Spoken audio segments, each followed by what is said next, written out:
Hello everyone, it's me Bryce from Doosh Gaming, and it has been another year. Year 3 of Doosh Gaming has come and gone. So a happy new year to all of you out there. Welcome to the new year 2019. Time is moving, it's moving fast, and it's been pretty interesting this year. We're actually getting stuff done for once in our lives. It's hard to think about, but you know what I mean, it's pretty great. So, you know what time it is? It's the top 10, my personal top 10 games of 2018. Let me tell you, despite, the lack of content on the channel, like between varied games and stuff, I've played a lot of games this year. And it's been a good game for years for me, personally. Don't know about the industry in general, don't know about for other people, but for me, it's been a good year for games.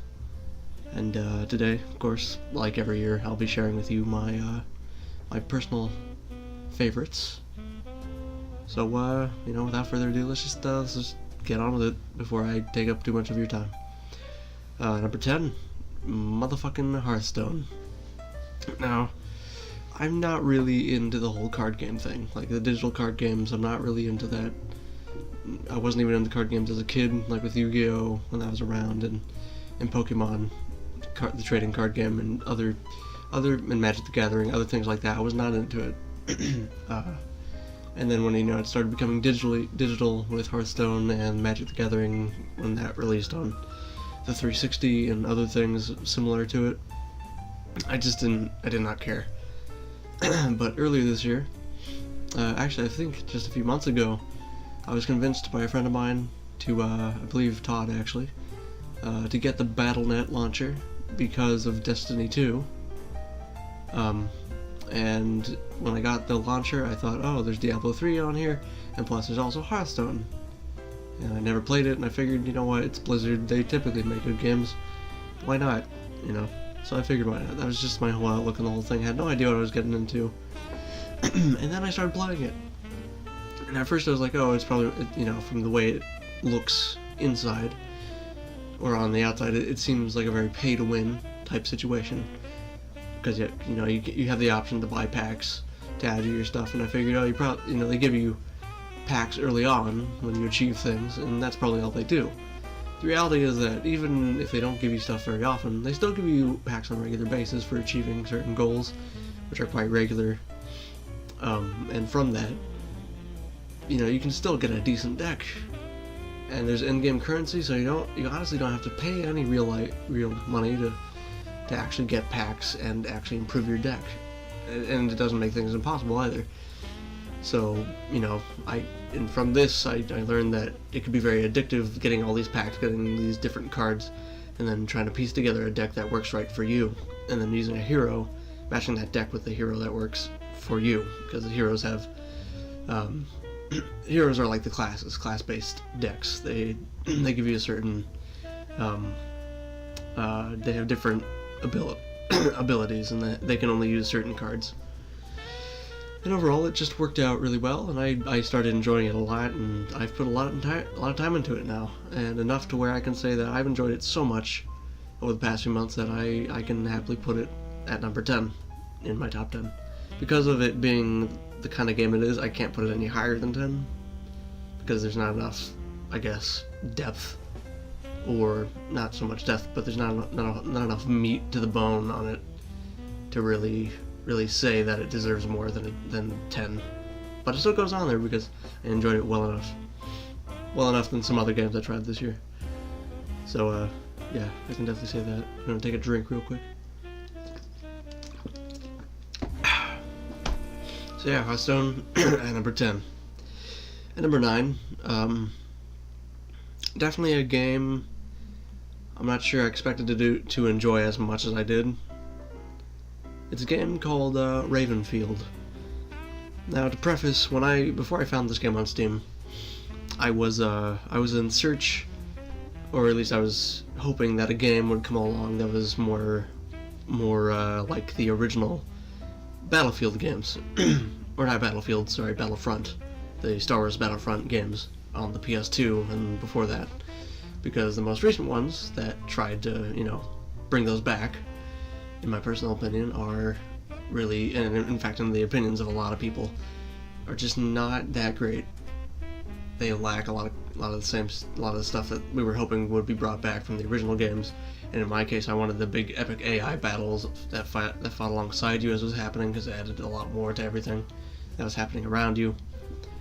And I just, it didn't have that same awesome epic giant battle feeling in the new games as it did in the old ones. And so I was hoping that, I could potentially come across something that held that same kind of energy to it, with massive AI battles, with you being able to play as another one of those foot soldiers along all these AI and fighting alongside them, and just getting to witness firsthand these cool battles with giant vehicles and cool, just witnessing these cool, just really awesome epic spectacles. And then I stumbled across Ravenfield, and Ravenfield is of a similar nature. It was on early access for quite a while, I believe. And not too long ago, I believe earlier this year, it finally got out of early access. And I bought it because I thought, well, it looks minimalistic, my computer can handle it, it's not going to make my computer explode. So that was a big bonus. So I got it mainly for that reason, but then I started playing it a lot more, and I realized it was one of those games where, being so simplistic in nature, that it works really well with the Steam Workshop. And to no surprise really, it's got a fantastic modding community, and there's a lot of fantastic, some serious and some hilarious mods for it. And it's really silly, the things you can do, and they keep updating it regularly to add new things to it. And overall, I think it's turning to shape up into a great time killer, honestly. And I'm not sure how else to put it other than that. At this point, I even prefer it over Battlefront, like the original ones, which surprises me even. It's that good, especially when you add mods to it. I mean, hell, you can even get a mod that adds a banana vehicle. It's a banana van. You can literally drive a banana around, and then have it get blown up by a tank. It's hilarious, and it's fucking awesome. I love it. I love its simplistic nature kind of makes it a bit silly in a way, like visually. But I think that really adds to it.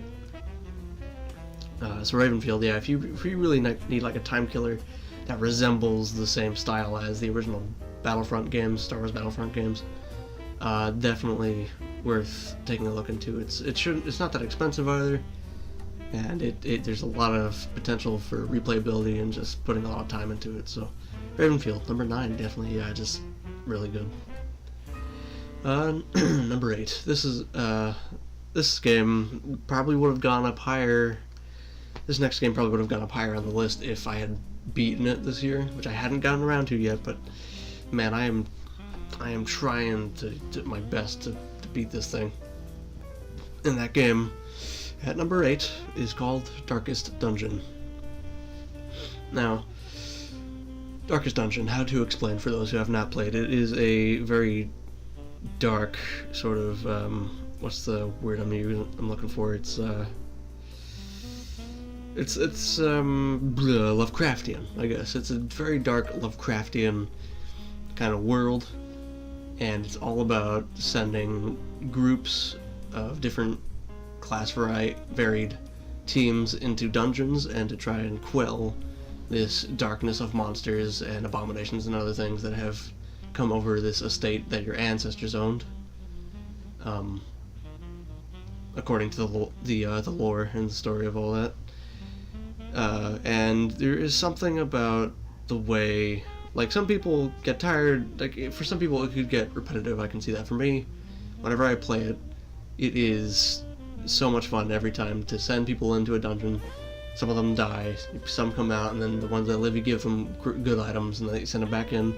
Maybe they die again, I don't know, something about the whole thing is really fun. And especially because, like, they just released the most recent DLC for it this year. I think back in February, I can't remember, very early in the year. Which added some really cool things to it, really hallucinogenic things. I'm not entirely sure what relation it has to the rest of like the stuff in the game, but it still works together really well. And of course, just like always, when they release a DLC for the game, it ramps up the difficulty a lot. It's a very hard game. It's very, very difficult because you have to strategize. You have to think, where can you send certain people, your teams in a dungeon, depending on the dungeon's layout. And whenever you send them to a different area, there's different status effects you got to worry about, like poison, which is called blight, and bleeding effects. And you got to think about what enemies are in which area that inflict these certain status effects. And coupled with that, you also got to think about what kind of things you're going to bring with you to negate those effects, and so on and so forth. So there's a lot of thinking that you have to put into it, and preparation and planning, and just taking safety precautions. And there's something about all that whole planning, that strategizing sort of aspect to it that I like a lot, and has really sucked me in for what has been over 100 hours, I think, at this point, of Darkest Dungeon. So it's very good. And I actually kind of want to do a series on it, maybe later on with some friends. So I'll keep that in mind.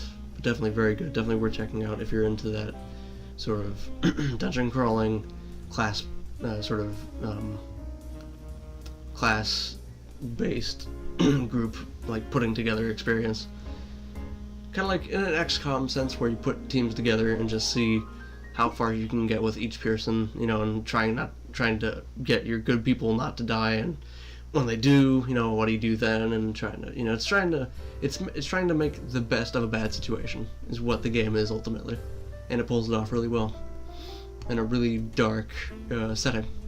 And I like dark settings, so as I've mentioned before, I'm a big fan of dystopian. So definitely very good, and definitely worth its spot on the top 10. Fuck, man, I haven't talked for, like, my voice is just going dead right now. It's drying out and everything. Ugh. And my water's running out too, so I'm probably gonna lose my voice by the end of this. Fuck. Okay. Number 7, Starbound. So Starbound, another early access, or like a Kickstarter success story, I think. Starbound has been turned into a very good sci-fi exploration game, if you like that sort of thing. And don't think so much about like No Man's Sky. I think Starbound is better than No Man's Sky. Whereas No Man's Sky was a situation where like the developers practically abandoned it, even though they still work on it. It doesn't really mean they've done a good job at keeping with it. Starbound, on the other hand, it's been kept in good shape with updates that have kept it fresh and well put together, and so well put together that it's a well done space exploration game. For starters, there is a main story that is fairly interesting, or interesting enough to keep you enthralled. There is base building right off the bat that you can do. You can just find any planet and just start fucking around with it. You can make your own space station with as much customizability as you want. Every planet is fairly unique to a point. Every planet has multiple biomes to it. A lot of different varied creatures that do different things. There's a lot of different weapons that you can discover and use in the game. And there's a lot of different playstyles as well. And just like a couple games I previously mentioned, it has a great modding community, which means you can add a lot to it. And recently me and Todd got started another run of Starbound with a complete overhaul mod called Fracking Universe, which adds a whole lot of stuff and has completely rejuvenated my enjoyment for it. So to give some preface as to what it is, it's a 2D side-scrolling space exploration game, which may sound weird. You may think, how does that work? Well,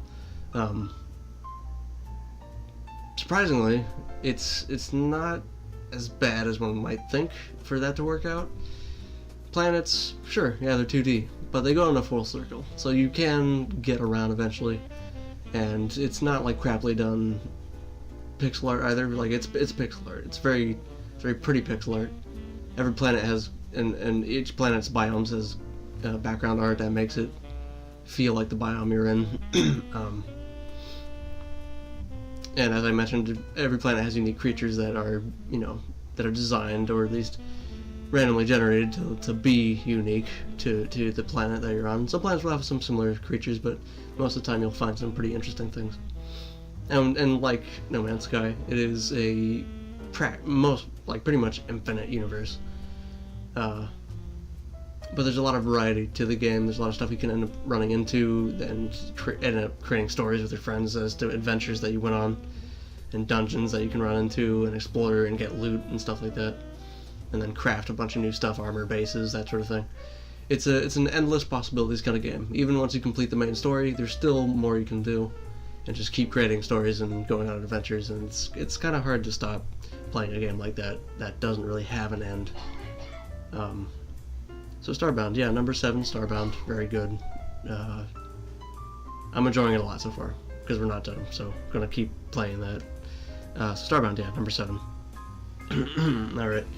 God, my throat is killing me. Okay, so number 6. Total War, Warhammer. Not the second one, the first one. I tried playing the second one earlier this year. Let me tell you, my computer did not want to handle that at all. The only way I could get Warhammer 2 to work is if I had when I turned all my visual settings to the lowest, and thus making my experience, like, the only way I could play Warhammer 2 is by making it look like stop motion clay animation. That's how I had to do it, is by making it look like that, and it looked awful, so I couldn't play it. So, and then I got the first game. And for some reason, my computer can run that one just fine, even though it came out not very long before the second. So I don't know. Don't ask me how that works. I have no clue. But Warhammer, the first Total War game I've ever played, Total War Warhammer. I knew what Total War was as a series. I had never played it though. So Warhammer was my first experience with it, and my first campaign was with my friend with my friend Patrick, who's been on the channel a couple times. We went through a full campaign, finished it recently. We played as the dwarves and we dominated the world, and it was a lot of fucking fun. I love if you know me, you know that I love grand strategy games that involve giving you the ability to take a nation and armies and do whatever you want with it. And, as long as you've got the concepts and the will to strategize well enough to do it, then you can do it, and that you can do that with this game. And that's what we did. We took over the entire world, and it was amazing. It was a very fun experience. It took a long time, but man, it was well worth it. And we started off as the dwarves, and we killed the south first. We started off invading the orcs. We killed all the orcs first, and then after that went north. Fucking took over all the other dwarves. Took over the human kingdoms, and when the chaos came, that was a funny situation because the Empire basically just took care of it for us. So when that happened, we were like, oh, thanks, Empire, and then we killed the Empire, properly after that, and then went north, and then lastly killed the elves, and we had won the game. And it was a lot of fun, a lot of great fun, being evil, well, not quite evil, but just conquerors, dwarven conquerors. It was a lot of fun. And plus, it's nice to have a game like that isn't historical fiction. It's fantasy, sort of a dark, high fantasy kind of thing, and that is something I really like to have. A game that has that much of that powerful a developer behind it to create a quality game that's in that style. In a fantasy setting, nonetheless. Like, that's not seen very often. For something like that, that's well done, and man, did I love it. Absolutely loved it. So yeah, Warhammer number 6. Number 5, going back to indie titles, Opus Magnum. This is a game that's not very big. You probably could find a few videos of it on YouTube, but probably not many, I would imagine. It's on Steam. And I I like puzzle games. I can say this proudly and happily. I like puzzle games, but the problem is I only like puzzle games that really make me think about things. Not puzzle games that are like, here's a jigsaw puzzle, put the pieces together to make the picture. No, I like puzzle games that have like riddles that make me think. I've mentioned how last year when I put Dishonored 2 as my number one for 2017, that one of my favorite highlights of the whole game was trying to solve the Doosh lock. That was my favorite thing about it, or well, one of them, but the point is that's the kind of puzzles that I like, things that make you think, and Opus Magnum does that really well. Instead of being sort of textual riddles and puzzles, it's about putting machines together. It's about being an alchemist and putting... It is definitely fiction, of course, but the machines that you put together in this game are not very realistic, but for game-wise. So the idea behind it is that your job is as an alchemist, and that your job is to make machines that do certain things, that combine certain components. So you got to figure out how to put a machine together that is the most cost-effective, that can actually work, and you have to program it to follow the process that you want it to follow in order to do what you need it to do. And man, when you spend half an hour on a machine, and when you finally get it working and it works just right how you want it, ooh, there's nothing more satisfying. So yeah, if you like stuff like that, where you put a lot of effort into something, and when you finish it, you're very satisfied and very proud of your work, Opus Magnum is worth checking out. It's on Steam, definitely worth getting. Number 4 is another sort of indie title that I didn't really expect to get on this list, but I enjoyed it so much with friends, and it made me laugh so fucking hard that I couldn't really say no to putting it on. So at number 4, Human Fall Flat. Surprisingly has trumped the other 6, because while the other 6 are really good, they didn't make me laugh nearly as hard as this. So Human Fall Flat is a game. I'm sure a lot of people know what Human Fall Flat is by this point, but for those who don't, I will try to explain to the best of my abilities. It's a game where you are a funny little clay man, and if you play with your friends like I did, you and your little team of claymen have to, once again, kind of in a puzzly solving kind of way, have to make yourself across obstacle course-like maps to sort of get to the next level. And there's a lot of different things. Most of them are very physics-based puzzles and things you have to do. Sort of like, for example, you got 2 buttons on either side of a gap, and there's a box, on one side. You take the box, you place it on the button. That button moves an elevator. Get on the elevator, move the box. Someone remove that box on that side. The elevator goes down. You're on the other side now. Stuff like that. Not quite that simple always, but it's stuff to that effect. And the thing is that your characters move in a very control in a very Gumby kind of way, if that makes sense. They're very derpy, and it's very hilarious to watch, and the amount of the things you can kind of do with it is funny. For example, you and your friends will be trying to climb up a cliff, but sometimes you think to yourself, man, I know we're trying to solve this puzzle, trying to get past this level, but wouldn't it be funny if I just grabbed one of my friends and then threw them off the cliff? Well, guess what? You can do that, and it's a lot of fun. And usually in the process of doing that, you'll accidentally throw yourself off the cliff as well. So it's it's a game that is full of laughs. Even without your friends, it can be really funny. And they're still making levels for it. It's still being updated, which makes me really happy. And I believe, if I remember correctly, I think they're planning on adding workshop content, which, to me, will add. I think we'll add a lot of more unlimited possibilities for that game. So Human Fall Flat, definitely very, very funny and very, very good for a lot of laughs with friends. So there you go, Human Fall Flat at number 4. Number 3, we're in the top 3 now, so we're getting towards the end of the list. These top 3 is a combination of things. 2 of them are first-person shooters. One of them is a 4X grand strategy game, which I don't think is as much of a surprise for me. But, so number 3 is something that, like Human Fall Flat, added a lot of laughs, but was also, like, badass in a really funny and really, like, nonsensical and didn't take itself too seriously kind of way, which made me really happy because I like stuff like that. And that is Far Cry 3 Blood Dragon. Now, Far Cry 3 Blood Dragon. So technically it's a standalone expansion, because it's still on the Far Cry 3 engine, but it is a standalone sort of campaign. So the idea is like kind of a neon 80s sort of setting, where you're this really dumb John Rambo who is like so cheesily badass, who's like, he's not serious at all. He's very, like, you know, very hilarious 80s action hero kind of guy.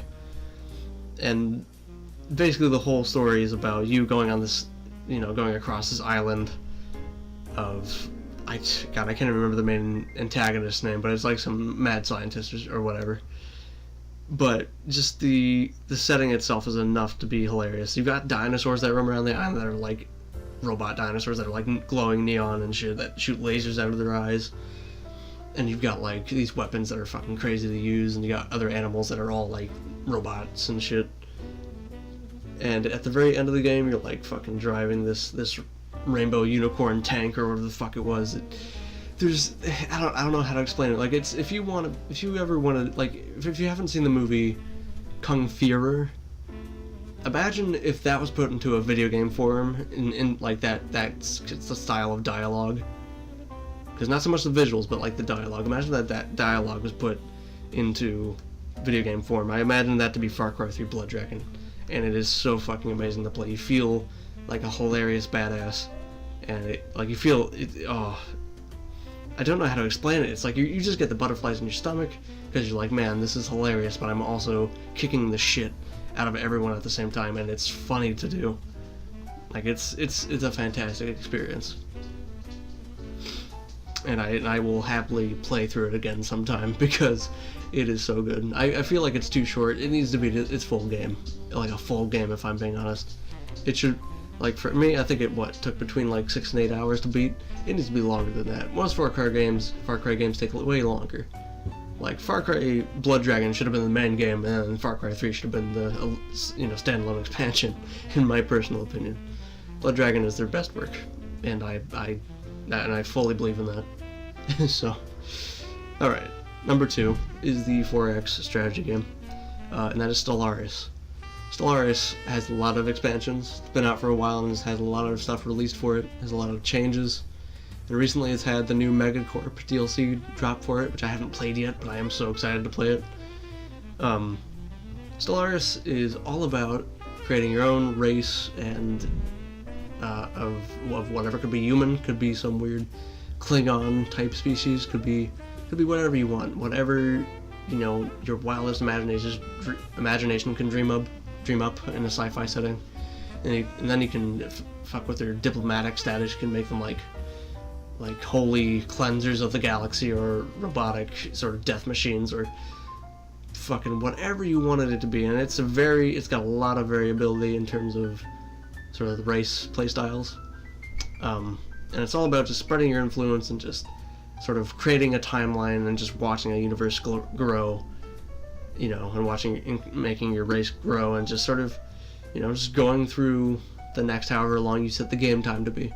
And it's very interesting to go through because there's a lot of interesting, like, sort of text miniature stories that you can make choices in when it comes to the planets you colonize, to the scientists you send out, to the research you do, to the conflicts you make between you and your races. And there's a lot of interesting things that can happen. If you're a history nut like me and you like creating those fictional timelines and just watching them sort of expand on their own and sort of taking part in that, it's a lot of fun.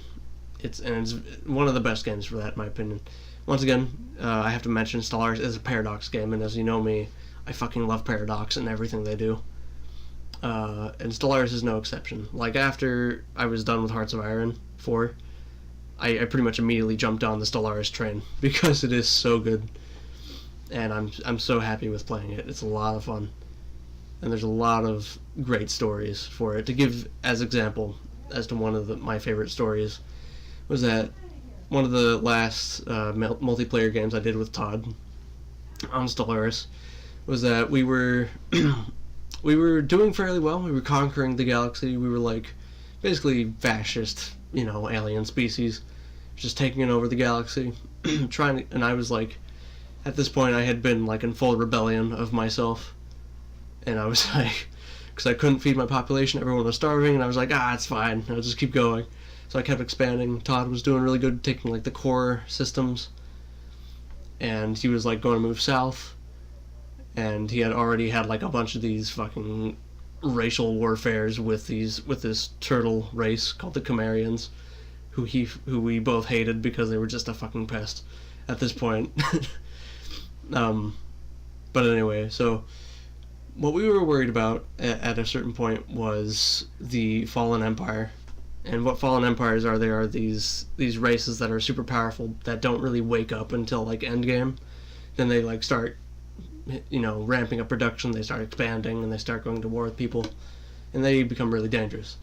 And so we were preparing to have to deal with one of these Fallen Empires, and I had a planet, and so I was thinking to myself, I need to build a bunch of sort of ground armies, not fleets. I had the fleets, I just didn't have armies to take planets. So I thought I should get a cloning facility up. The only planet that had a cloning facility that I had was in the middle of the territory of another empire that I was not friends with, so I couldn't move those armies outside of that planet's, of that, that system's region, because it was completely surrounded. So I have a fantastic idea. I'll just take a few of their systems, call the war off, and then that way I'll have a way to get my armies through. Let me tell you what, that didn't work out so well, because the moment I declared war on them, they started taking my home systems. And sometimes when I play 4X strategy games, I panic. And when I panic, I make really bad decisions. And that's what happened. I sued for peace, but since me and Todd were in a faction together, they didn't just take some of my territory. Actually, no, the funny thing is they only took a few, only my most worthless systems, and they took everything of Todd's. They took everything. They took all his home systems, and they took absolutely fucking everything. And he was left with fucking nothing. And he was so fucking pissed at me. And I felt really bad. But despite my guilt over that situation, I still find that to be one of the funniest things that has ever happened in that game. It's just, it's a fantastic game for creating timelines and stories like that, experiences. So Stellaris, just fucking get it. It's really good. If you like 4X grand strategy and that sort of thing. So yeah, Stellaris number 2, and here we are at number 1. Something that I didn't. This game I didn't expect. The last two times the number 1s were Dishonored and Dishonored 2. I fully expected that, because those games were so good and very openly I understood, and I knew when I played them this is definitely gonna make my favorite of this year. This time around, I didn't expect this to make my number 1 because it's a class-based team shooter. And no, I'm not talking about Overwatch. I don't like Overwatch, so forget that. Get that out of your head. No, this is the game. This is basically that game's predecessor, and that is still the better of the two, in my humble opinion. Team Fortress 2, baby. So this game, this game has been out for 10 years, I believe, potentially, or 10 to 12. It's been around for a long time, and it still reigns as pretty much my favorite shooter. I just got back into it this year pretty much, and I've been playing it fucking non-stop, and I cannot stop playing it. It's combination of its cheesy, sort of cartoonish art style that makes things very silly, and the characters themselves, the classes, that have very simple but good, funny personalities that aren't too complex, and there's not too many of them. It makes for a very good class-based team shooter. So, like, it just makes for a good game of that style. And it's because of that the game has maintained such a large popularity for the past 10 to however long years. It's such a very good game. And I can honestly say that just at this point, I will happily keep playing this. I'm going to keep playing it like a lot into the next year. I know I am. It's just that good. So, I mean, there you have it. Team Fortress 2. I don't know what else to say about Team Fortress 2, because all I can say is that I'm in love with it. Because I'm sure most people know what it is at this point. If you don't, I'm surprised, and also kind of ashamed that you don't know. I guess what else is there to say? These are the games that I liked this year. Just my games, just in my opinion. These are the games I played a lot. These are the games I had a lot of fun with. And I hope that, you check them out if you don't know what they are, and that you enjoy them yourselves if you haven't played them. So that's pretty much about it. Happy New Year. Happy Christmas since it's past that already. Welcome to 2019, and let's hope that we post more stuff this year. There will be the usual sort of close to the beginning of the year update video that'll talk about what we plan on doing and all that, coming out in a few weeks, I'm sure. And when that happens, you'll get an idea of what we're gonna do. So thank you for listening. Thanks for joining me on my little list I do every year. Like I said, I hope you check these games out, because very good games that I enjoy, and I hope you enjoy them as well. And I hope you enjoyed the content we put out this year, and I hope you enjoy the content we put out next year, 2019. And I will see you next time. I've been Bryce. This has been Doosh Gaming, and I will see you fuckers next time. So yeah, goodbye.